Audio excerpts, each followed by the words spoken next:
Target করা যুবকদের চাকুরি ও উন্নত জীবনের স্বপ্ন দেখে স্থানীয় এজেন্টের মাধ্যমে পার করা হয় দুর্গম সীমান্তে।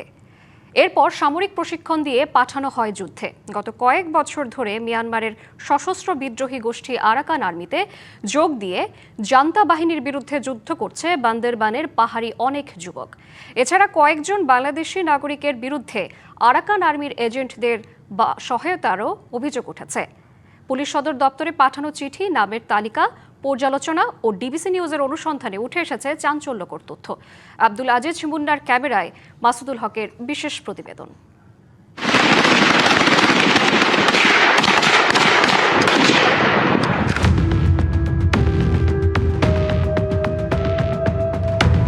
বান্দরবান আমতলী মারমাপাড়ার লাসিংনু মারমা 7 বছর আগে যোগ দেন আরাকান আর্মিতে। গ্রামের বাড়িতে গিয়ে খোঁজ মেলেনি লাসিংনু মারমার। পরিবারের দাবি, তার সাথে সম্পর্ক নেই দীর্ঘদিন। পুলিশের বিশেষ শাখার 147 জনের তালিকায় প্রথমেই তার নাম। বলে যায়নি, তো জানিও না, মা বাবারা কিছু জানছে, পরে জানছে আর কি। জানার পরে তো অনেক বকাবকি করছি, সে অনেক কিছু বলে, তারপরে শুনে নাই এরকম। তালিকায় 2 নম্বরে আছে বান্দরবান 4 নং ওয়ার্ডের সুয়ালক ইউনিয়নের হেডম্যান পাড়ার মংসিংনু মারমা। 7-8 বছর আগে যোগ দেন আরাকান আর্মিতে। এই বিষয়ে ক্যামেরার সামনে কথা বলেননি তার পরিবারের সদস্যরা। নিখোঁজ শুনছে আর কি, হয়েছে 5-6 বছর মতো হয়েছে, জানি না, ওর পরিবারও জানি না। গেল 23 ফেব্রুয়ারি নাইখাংছড়ির আমতলী সীমান্ত দিয়ে অনুপ্রবেশের সময় 1,75,000 মিয়ানমারের মুদ্রাসহ আরাকান আর্মির 3 সদস্যকে আটক করে বিজিবি। গত 2রা জুলাই নাইখাংছড়ি সীমান্ত দিয়ে অনুপ্রবেশের সময় আরাকান আর্মির সদস্য ও বাংলাদেশি নাগরিক থেতে মারমাকে আটক করে বিজিবি। আম্মুর সঙ্গে তারা যোগাযোগ করছে, এভাবে পড়াশোনা বিষয় নিয়ে যাবে, তারপর ওখান থেকে আমাকে ঢুকে দিছে ওখানে। যে কোনো ধরনের অনুপ্রবেশ ও আইন বহির্ভূত কর্মকাণ্ড ঠেকাতে কঠোর নজরদারিতে বিজিবি।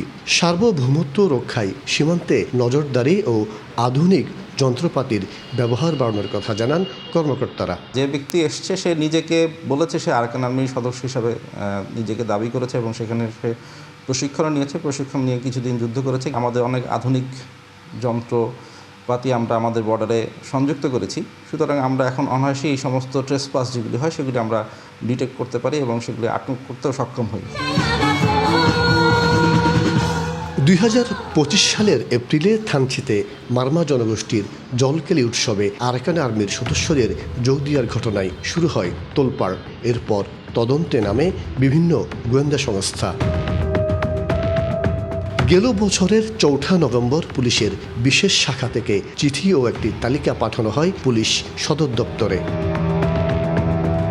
তালিকায় বান্দরবানের বিভিন্ন এলাকার 147 জনের নাম রয়েছে। তারা সবাই আরাকান আর্মির সাথে যুক্ত। তালিকার অধিকাংশই পাহাড়ি যুবক।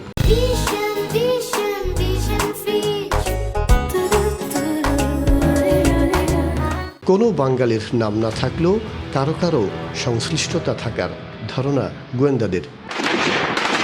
অনুসন্ধানে জানা যায় আরাকান আর্মিতে অন্তর্ভুক্ত করতে এলাকা ভিত্তিক এজেন্টদের নানা পরিচয়ে পাঠানো হয় বাংলাদেশে। স্থানীয় এজেন্টদের মাধ্যমে বান্দরবান, রাঙ্গামাটি ও চট্টগ্রামের সাতকানিয়ার পাহাড়ি যুবকদের দুর্গম সীমান্ত দিয়ে পার করা হয় যুদ্ধ করতে। এজেন্টদের সহায়তার অভিযোগ রয়েছে কিছু বাংলাদেশির বিরুদ্ধে। সহায়তাকারী ও এজেন্টের তালিকা করছে পুলিশ। চাকরির প্রলোভন দেখিয়ে তাকে নিয়ে যাওয়া হয়েছে, হয়তোবা তাকে পরবর্তীতে যুদ্ধক্ষেত্রে তাকে ব্যবহার করা হয়েছে। যারা মিডিয়েটর হিসেবে কাজ করেছে, বিভিন্ন সংস্থা মিলে আমরা তাদেরকেও চিহ্নিত করছি। আমাদের কাছে যদি অ্যাকুরেট তথ্য আসে যে এই ব্যক্তি ওখানে ওই পাশে ওদিকে যে যুদ্ধে জড়িয়েছে, আমরা অবশ্যই নজর রাখবো তার পরিবার, তার আত্মীয় স্বজন এবং তার গতিবিধি। আমরা এমনভাবে নজর রাখবো যে সে যেন দ্বিতীয়বার এই কাজটি আর করতে না পারে। এই ধরনের ঘটনা দেশের সার্বভৌমত্বের জন্য হুমকি বলছেন নিরাপত্তা বিশ্লেষকরা। প্রশিক্ষণটা সে নিচ্ছে, সেটা ঝুঁকি। আরেকটা হচ্ছে সেখানে গিয়ে সংঘাতে জড়ানো, সেটা একটা ঝুঁকি। এবং ইন দ্য লং রান এটা পুরো বাংলাদেশের একটা অস্থিতিশীল পরিস্থিতি সৃষ্টি করার জন্য এটা যদি হয়ে থাকে, এটা একটা মারাত্মক ঝুঁকি তৈরি করে ফেলেছে বাংলাদেশের জন্য। বাংলাদেশকে বা বাংলাদেশের যারা নীতি কৌশল প্রণেতা আছেন তাদেরকে অবিলম্বে এই বিষয়টা থেকে দৃষ্টি দেওয়া এখন উচিত। বাংলাদেশ মিয়ানমার 271 কিলোমিটার সীমান্তের বড় একটি অংশে নেই কাঁটাতারের বেড়া। 2023 সালের পর থেকে বাংলাদেশ সীমান্তের নতুন প্রতিবেশী মিয়ানমারের সশস্ত্র বিদ্রোহী গোষ্ঠী আরাকান আর্মি। তাদের নানা তৎপরতায় অরক্ষিত সীমান্তের সুরক্ষার প্রশ্নটি গুরুত্বপূর্ণ হয়ে উঠেছে।